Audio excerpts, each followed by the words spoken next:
کابینہ پر اس کو دوبارہ اس معاملے کو دیکھنا ہوگا اور سپریم کورٹ کو مطمئن کرنا ہوگا؟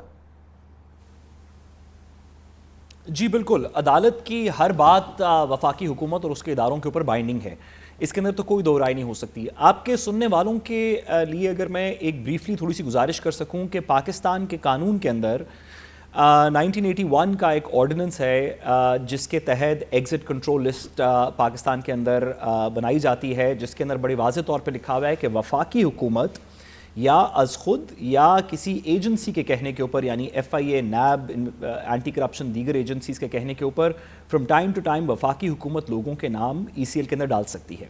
اس کے نیچے اس کے بعد سن 2010 کے اندر ایگزٹ کنٹرول لسٹ کے رولز بنائے گئے، جس کے اندر بڑے واضح طور پہ لکھا ہوا ہے کہ وہ لوگ جن کے اوپر ایلیگیشن اس طرح کا ہے کہ انہوں نے کرپشن کی ہو، ویسے تو ٹیررزم کے کیسز بھی اس میں آتے ہیں، دیگر بھی کیسز آتے ہیں، لیکن اس معاملے سے اس وقت متعلقہ وہ کیسز یا وہ لوگ جن کے اوپر اس طرح کے ایلیگیشنز ہوں کہ انہوں نے کرپشن کی ہے، لارج سکیل کرپشن کی ہے، یا ہمارے قومی خزانے کو نقصان پہنچایا ہے، یا کسی بھی طرح سے نیشنل ایکسچیکر کو کوئی ان سے ٹھیس پہنچی ہے، یعنی کہ وہ چیزیں جو ادروائز نیب کے دائرہ اختیار میں آتی ہیں، اس طرح کے لوگ جن پہ یہ والی ایلیگیشن ہو ان کو وفاقی حکومت ایگزٹ کنٹرول لسٹ کے اندر ڈال سکتی ہے۔ اور اسی پرسپیکٹو سے مقدمات سچے ہیں یا جھوٹے ہیں یہ تو عدالتیں فیصلہ کریں گی، لیکن کیونکہ بہت سی وفاقی کابینہ کے ممبران اور موجودہ حکومت کے اندر اس طرح کے لوگ موجود ہیں جن کے اوپر یہ ایلیگیشنز ہیں اور ان کے خلاف کیسز مختلف انویسٹیگیٹو ایجنسیز اور عدالتوں میں زیر التوا ہیں، تو ماضی کی حکومت نے ان کو ایگزٹ کنٹرول لسٹ پہ ڈالا ہوا تھا۔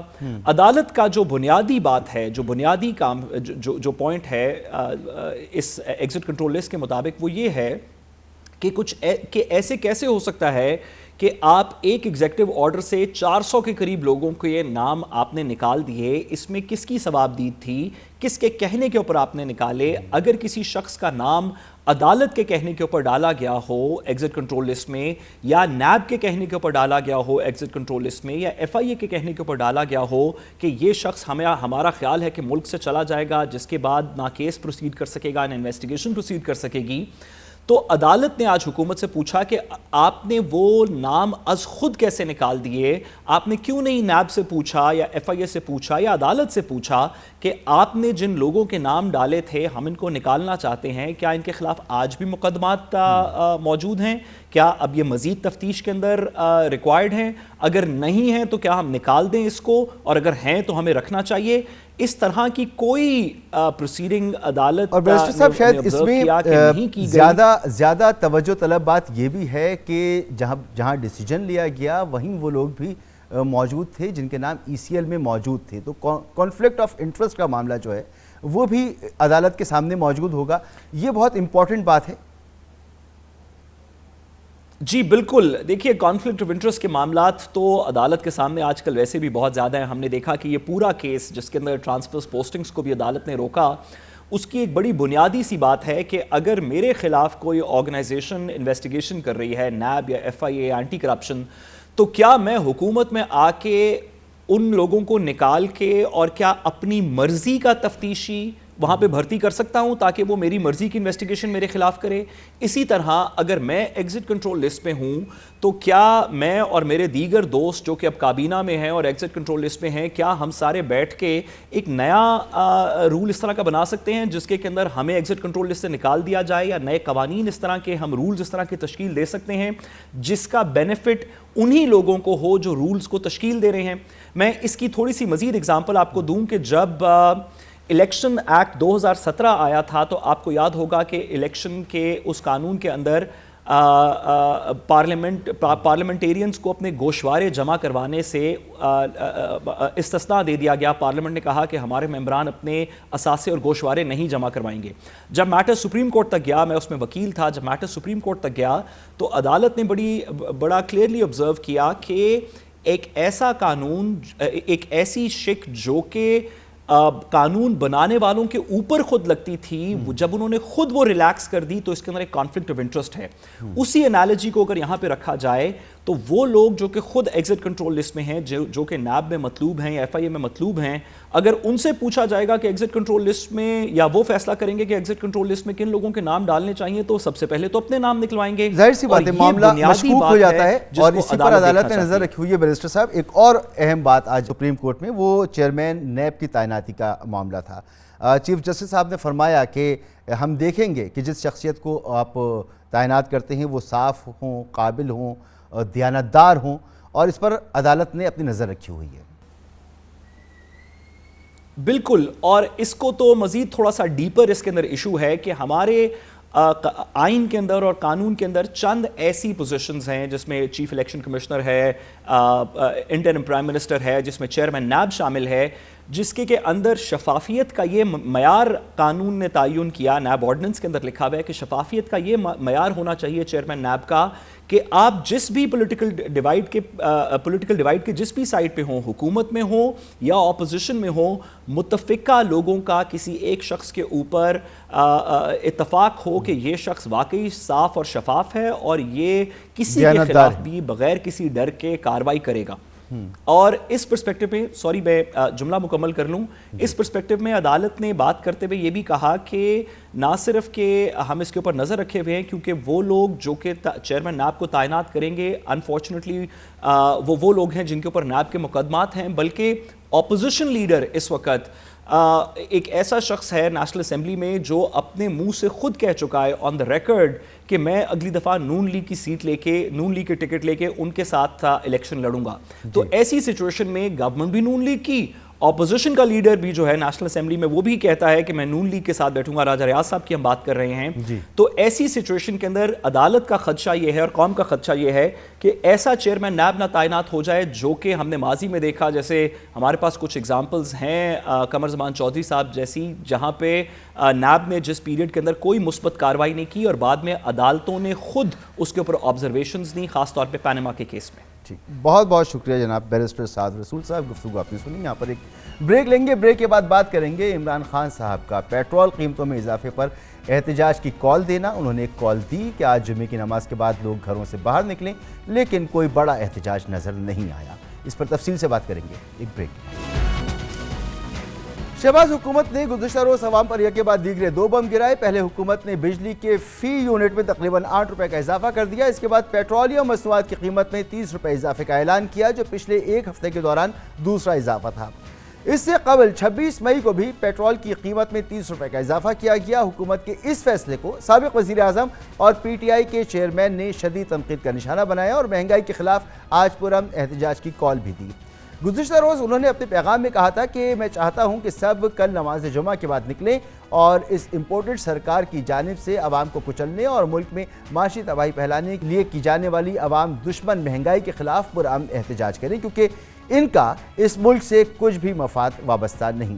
لیکن دلچسپ بات یہ ہے کہ آج ملک کے کسی بھی شہر میں عوام نے عمران خان کی مہنگائی کے خلاف احتجاج پر کان نہیں دھرا اور ملک کے کسی حصے میں عوام عمران خان کی کال پر باہر نہیں نکلے. جن علاقوں میں احتجاج ہوئے ان میں بھی تعداد نہ ہونے کے برابر تھی. اس حوالے سے ملک بھر میں کیا صورتحال رہی، یہ جاننے کے لیے ہم جائیں گے کراچی، جہاں ہمارے ساتھ موجود ہیں ہمارے بیورو چیف اسلم خان، لاہور میں موجود ہیں حسن رضا اور پشاور سے ہمارے ساتھ ہیں سمین جان. آپ تینوں کا بہت بہت شکریہ. سب سے پہلے اسلم خان صاحب آپ بتائیے کیا صورتحال رہی آج کراچی میں، اور عمران خان نے کال تو ضرور دی تھی، لوگ نکلے، کہیں نکلے لوگ؟ انتہائی مایوس کن اگر ہم کہیں اس کو تو غلط نہیں ہوگا. ایسا احتجاج میں کہوں گا کہ شاید چھوٹی سے چھوٹی جماعت ہوتی ہے وہ اس سے بڑا احتجاج کرنے میں کامیاب ہوتی ہے. مسعود صاحب جس جماعت کے 14 اراکین اسمبلی ہوں قومی کے اور اس کے ساتھ ساتھ 24 سے زائد اراکین صوبائی اسمبلی ہوں، اس کے جو اراکین تھے مجموعی طور پر اگر ہم بات کریں تو 200 اراکین جو مظاہرے میں 200 سے زائد افراد نہیں تھے. اتنا چھوٹا مظاہرہ تو شاید کسی بھی جماعت نے اب تک نہیں کیا ہوگا. ایک امید ایک توقع ضرور تھی تحریک انصاف کی قیادت کو، اور لگتا ہے اسی لیے کراچی پریس کلب کا انتخاب کیا گیا، نماز جمعہ کے بعد کا وقت دیا کہ شاید یہاں پر ایک بڑا احتجاج ہوگا، لیکن جتنی تعداد یہاں پر تھی وہ انتہائی مایوس کن رہی، خود پی ٹی آئی کی قیادت کے لیے بھی اور عمران خان صاحب کے لیے بھی، لیکن یہ بڑی حوصلہ افزا رہی ہوگی مسلم لیگ نون کی اور جو پیپلز پارٹی کی جو مخلوط حکومت ہے وہ خاصا اطمینان محسوس کر رہی ہوگی اس احتجاج کے بعد۔ مگر کیا اس کی ایک اور وجہ یہ نہیں ہو سکتی اسلم خان صاحب کہ جس دن لانگ مارچ تھا اس کے بعد جو احتجاج ہوا پھر پرچے ہوئے ہیں مرکزی قیادت سے لے کر اور گلی محلوں کی قیادت تک کے جو لوگ ہیں وہ ڈرے ہوئے ہیں یا تو مفرور ہیں یا گرفتار ہیں، ان پہ مقدمے ہوئے ہیں، تو یہ دباؤ کی وجہ سے ہے کہ وہ لوگوں کو جمع نہیں کر سکے۔ بہرحال یہ تو واضح ہے کہ عوام خود عمران خان کی کال پہ نہیں نکلے، لیکن جو بھی جیسی بھی تنظیم موجود ہے وہ فعال تھی کراچی میں یا نہیں تھی؟ دیکھیں تنظیم فعال نہیں ہے، اور مسعود صاحب جو نہیں نکلے وہ یقینی طور پر کارکنان ہوں گے، دباؤ کا شکار ہوں گے، کسی خوف کا شکار ہوں گے، اور شاید یہی بات دیکھتے ہوئے علی زیدی صاحب نے یہ بھی کہا کہ گزشتہ رات بھی ہمارے کارکنوں کے گھروں پر چھاپے مارے گئے اس احتجاج کی کال دینے کے بعد، جس طرح پہلے بھی چھاپے مارے گئے تھے۔ لیکن مسعود صاحب ایک بات دیکھیں، پیٹرولیم مصنوعات کی قیمتوں میں جس طرح آپ نے بھی کہا کہ بم مارے گئے ہیں، 9 روز کے دوران 60 روپے کا جو اضافہ ہوا ہے، تو ایک لگتا یہ تھا کہ شاید لوگ نکل آئیں گے، لیکن عام افراد نے بڑی حد تک سے لا تعلقی کا اظہار کیا ہے۔ جس جگہ وہ آپ کو پتا ہے زینب مارکیٹ ہے، ایک چلتی ہوئی شاہراہ ہے، وہاں پر لوگ جمع ہو سکتے تھے، یا ایک امید تھی بالکل درست عمران خان صاحب کی کال پر کوئی کسی تنظیم کی ضرورت نہیں، لوگ ان کو اگر فالو کرتے ہیں تو انہیں نکلنا چاہیے تھا، لیکن نہیں نکلے۔ دلچسپ بات یہ پشاور جائیں گے، سمین جان صاحب، پشاور تو گڑھ ہے تحریک انصاف کا، وہاں کیا صورتحال؟ وہاں تو کوئی پابندیاں نہیں، وہاں تو کوئی مقدمات نہیں، وہاں تو کوئی کیسز نہیں، وہاں لوگ نکلے باہر؟ مسعود صاحب یہاں پہ بھی یہی کراچی والی صورتحال تھی، یہاں پہ بھی صرف پی ٹی آئی کے کارکن جو تھے وہ بھی 200 سے 250 تک کا کارکن نکلے تھے، عوام بالکل نہیں تھی۔ ایک ہی جلوس جو رورل صدر تھا ارباب عاصم کی قیادت میں، سب سے بڑا وہی جلوس تھا، اور جو دوسرا جو سٹی کا صدر تھا اس کے قیادت میں جو جلوس آیا تھا اس میں تقریباً 50-60 بندے تھے۔ اسی طرح ایم این ایز بھی آئے تھے، ایم این ایز کے ساتھ بھی کارکن نہیں تھے، 2 ایم این ایز تھے، شوکت علی اور ارباب عامر، ان کے ساتھ بھی کوئی کارکن نہیں آئے تھے۔ صوبائی وزیر کامران بنگش آئے، ان کے ساتھ بھی کوئی کارکن نہیں آئے۔ 2 ایم پی ایز تھے، ان کے ساتھ بھی کوئی کارکن نہیں آئے۔ تو کارکن جو تھے وہ بھی اس احتجاج کے لیے نہیں نکل سکے۔ تاہم یہاں پہ جتنے بھی عوام ہے، عوام بھی نہیں، کیونکہ یہ گڑھ ہے پی ٹی آئی کا، اور پی ٹی آئی کے تقریباً 11 ایم پی اے یہاں پشاور سے ہے، تو اگر 10 بندے بھی لے آتے ایم پی ایز تو تب بھی کچھ تعداد بڑھ جاتی، مگر یہاں پہ صورتحال کراچی میں بھی یہی حالت، جہاں سے 14 ایم پی اے تحریک انصاف کے، پشاور جو کہ گڑھ ہے وہاں پہ یہ صورتحال۔ تو پنجاب میں حسن رضا صاحب، پنجاب میں کیا حال رہا؟ لاہور میں اور دیگر علاقوں میں کیا حال رہا؟ وہاں پر لوگ نکلے نہیں نکلے؟ دیکھیں مسعود رضا صاحب، پنجاب میں جس طرح تحریک انصاف کوشش کرتی تھی کہ عثمان بزدار کو لانے کے بعد ہم بہت بڑا جو ہے وہ کارنامہ سر انجام دیں گے، اور پنجاب میں بہت کوشش کی کہ تحریک انصاف کا جو ہے وہ گھر بنا جا سکے، لیکن حقیقت یہ ہے عملی طور پر ابھی بھی عوام تحریک انصاف کے ساتھ کھڑی ہوتی دکھائی نہیں دے رہی۔ جیسے لانگ مارچ میں دیکھا تھا کہ 0.001% کہیں جا کے جو ہے وہ چند درجن افراد جو ہے وہ ہم نے دیکھے کہ لاہور میں نکلے تھے۔ اسی طرح آج بھی یہی سچویشن دیکھنے کو ملی ہے۔ لاہور میں پہلے 3 بجے کا ٹائم دیا گیا تھا، پھر 4، 5، 6، 7، 8 بج گئے، پھر کہا گیا کہ 8 بجے یہاں پہ قیادت پہنچے گی، 9 بج گئے، اور بھی اوپر ٹائم ہو گیا، یہاں پر کوئی مرکزی قیادت یہاں نہ پہنچ سکی۔ اور خاص طور پہ یہاں پر جو لاہوریے جو کہا جاتا تھا کہ تحریک انصاف کا جو گھر ہے، تحریک انصاف والے یہ دعویٰ کرتے تھے، ایسا عملی طور پر دیکھنے کو نہیں ملا۔ اور یہ 1.25 کروڑ سے زائد کی آبادی ہے لاہور میں، بہت چند ایک افراد یہاں پہ نکلے، اور خاص طور پہ آج یہاں پر شاہ محمود قریشی نے پہنچنا تھا، ان کے ساتھ یہاں بڑی تعداد پہنچنی تھی لیکن نہیں نکلی۔ ایسا لگتا ہے کہ شاید عوام نے عمران خان کی جو کال تھی اس پر لبیک کہنے نہیں نکلے، اور یہی دیگر اضلاع میں بھی یہی سچویشن رہی۔ آج جب ایک اجلاس ہوا شاہ محمود قریشی کی سربراہی میں، اس میں یہ بتایا گیا کہ کہاں کہاں افراد نکلے ہیں، تو اس میں جو نمبرنگ پیش کی گئی ہے وہ انتہائی افسوسناک جو ہے وہ پوزیشن دکھائی دی۔ حسن رضا صاحب، وہاں پر لاہور میں کوئی ڈر خوف کا عنصر تو نہیں ہے؟ جو میں نے پوچھا اسلم خان صاحب سے، یہاں پر بھی ایف آئی آرز ہوئیں، ڈر خوف تھا، حالانکہ پشاور میں کوئی ڈر خوف نہیں تھا، وہاں پر بھی لوگ نہیں نکلے، تو پنجاب میں اس حوالے سے خاص طور پہ لاہور میں آپ کیا بتا سکتی ہیں؟